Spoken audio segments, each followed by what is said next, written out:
şale şane koyur. Ertin erti saktı, döken ertidi, urdin urdi saktı, ulut zone bargıdı, kupşı tegin zakıdı, utagarın ayuzı, akıdı koyulun, hukun yukun ha. Ze Sashin. Tere hayır kubut, tınık sesin hayır hen, şale gıdı kahın, şambe yıkı bıyıte, şado yıkı husite, şal tınık yumhen ha. Ze Sashin.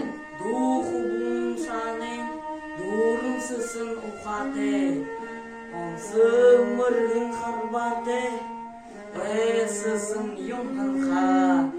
Ze Sashin.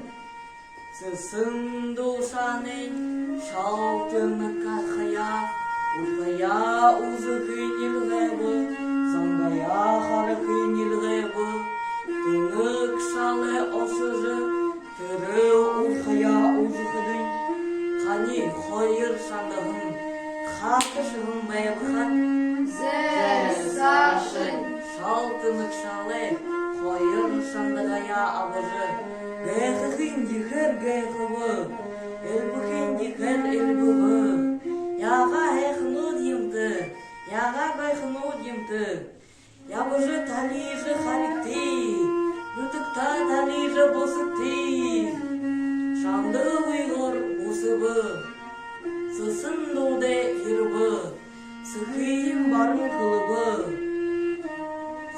sısın şanen, uğa yıkır uğurlucu, barıkdığın yumuyin, bu tabi, bazuğucu, alıcı, asırdık beygıbı,